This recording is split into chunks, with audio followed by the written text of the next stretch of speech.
Hi, my name's Taylor Woodard, and this is my project on Desert Airways. Desert Airways was established in 2012 as an airline centered around the American Southwest. We are based in Phoenix, Arizona, with 28 destinations, five of which are international. We operate a fleet of 52 airplanes and operate with both manufacturers of Airbus and Boeing.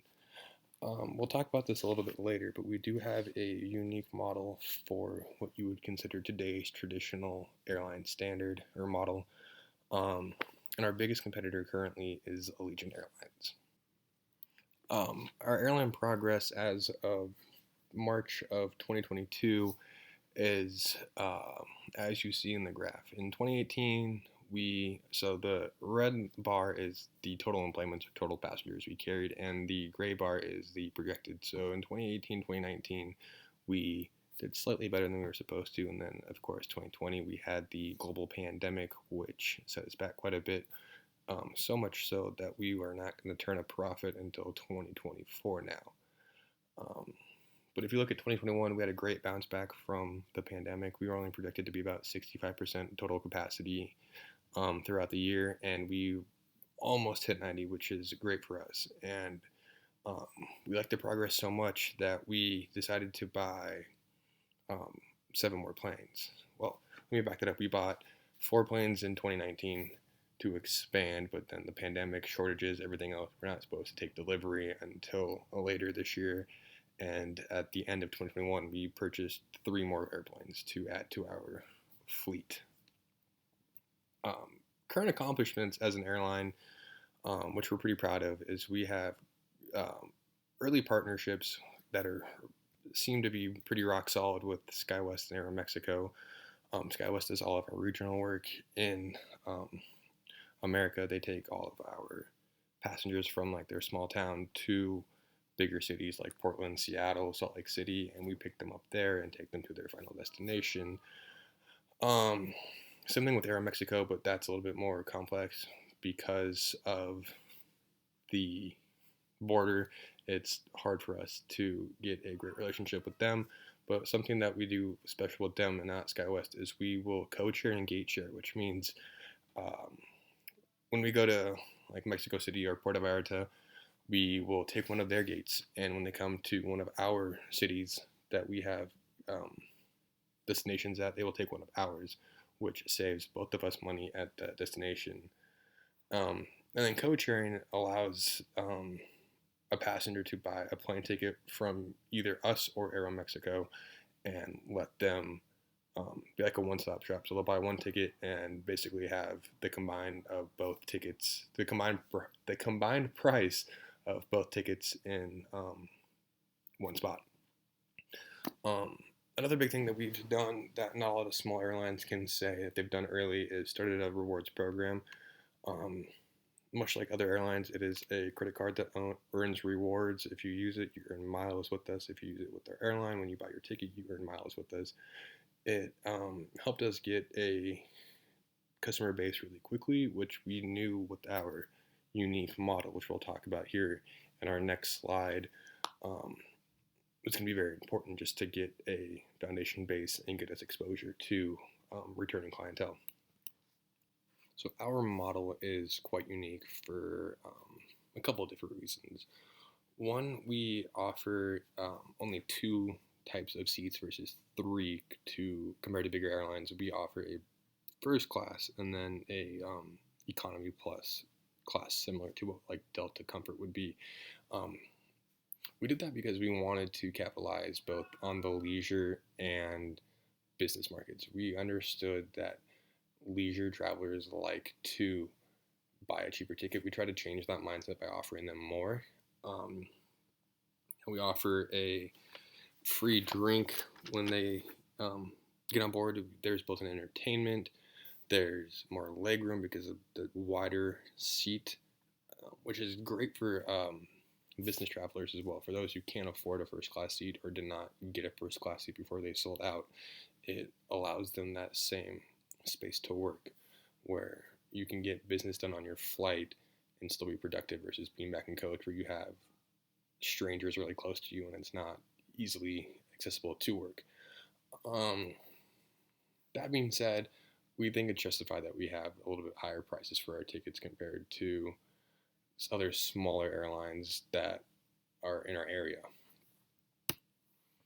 Um, Another way we can capitalize on our success is through our customer service and our marketing team. Our marketing team is um, really quite fantastic. They designed a small, I shouldn't say small, it's a 3x5, 3 feet by 5 feet, um, like cartoon cactus, and they give it to every airport that we start a new flight. So it's got our logo on it, the logo of the airport, and the logo of the destination airport all on it, and it sits. They make two actually. One goes to both the um, airport where the flight took off from and the destination flight, and it hangs by our door-to-our jet bridge as just something that's a little bit more unique to us. Catches passengers' eyes as they walk by. We had our inaugural flight from Vancouver, BC to Phoenix, and as an little additional knick-knack or gag gift for clients to show that we cared, our marketing team um, got bolo ties and put them in every seat of every passenger on board the flight as a little knick-knack, as a little something to show that we can that we care about them. We don't have a lot of connecting flights, as mentioned earlier, which helps with our customer service. We don't have to deal with um, complaints from missed flights, missed connections, because it's just simply not in our model, which is a give and take. But we currently are operating quite successfully without having to do our own regional work, and we'd like to keep it that way. Um, Regardless, we still get complaints, and customer service takes a great care of those people. They get complaints all the time. They get complaints and comments, so much so they have a whole tab on our website that they have taken the most common questions, given a substantial response, about a paragraph or more each, to create a full picture for the customer asking questions. We also have like a Q&A thing on our website, so if you don't need an immediate answer, you can get one. It takes about 24 hours for them to respond. That's kind of new, but the customers seem to like it. It's a little less face-to-face, a little less personal, a little less intimidating. Um, that being said, it helps us with our relationships with our customers. They find it easy to get help with us, fly with us, and be a part of our system. We also have really strong relationships, as mentioned earlier, with SkyWest and Aeromexico. But we'd like to grow those. Um, it never hurts to have more friends. Going forward, airline or aviation as a whole is known to be not super great towards the environment. And in years past, it's been airports tasked with environmental impacts, not airlines. We don't necessarily agree with that model, so we've taken it into our own hands to promote um, the reduction in our carbon footprint. Plain and simple, we get a bunch of sunlight being in the desert, so we take full advantage of that, having solar on all of our buildings. Our maintenance has solar. Our corporate center has solar energy. Um, we have EV company cars that are charged off of our um, solar at corporate.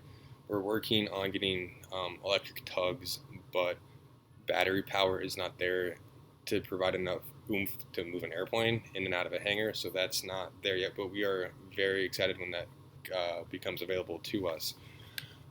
We offer better products towards the environment. We offer things, our chemicals, for example, that we use to clean planes when they're in maintenance are much more environmentally friendly. Our plates, silverware, cups, and everything that we offer in flight to our passengers is all biodegradable objects. There's no more plastic um, that reaches our customers except for plastic lids on foods, and those are recyclable. So we really try to step it up in little ways to make a big impact. Um, Another thing that we are really, really proud of is staying ahead of the curve. We are working with the local gas company to try and get a biofuel um, holding tank set up in Phoenix for our airline and the airport as a whole. Logistically, it's kind of hard. We'd like to expand that all over the country where we operate, but that is milestones away from where we are now. But that is a big goal of ours, is to use biofuels. They don't produce as many emissions. They're less harmful in the environment to get. They're just better as a whole when you're talking about airplanes that use hundreds of gallons of fuel every day, every minute. Um, Continuing to look ahead here, our 10-year goal is to expand, gain more international destinations, as well as expand more in the States. Internationally, we'd like to go more into Canada, slightly just because of seasonal trends. They produce a lot of passengers in the wintertime that want to escape the cold. So we'd like to make a bigger presence there. We'd also like to expand more into Central America and South America, places like Brazil and Chile, and get our name out there. But in order to do that and do it successfully, we have to make partners with other airlines. And what would be a big stride in that would be joining an alliance like SkyTeam, that is full of international airlines from all over the world that have a lot of resources and would make just global expansion much easier for us.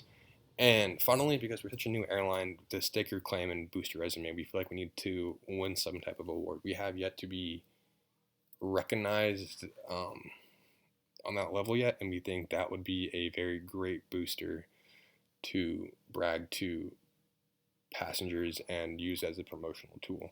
If we had to pick an award to win, we'd really like to try to win an award around customer service, something to do with the environment, or cleanliness as an airline as a whole.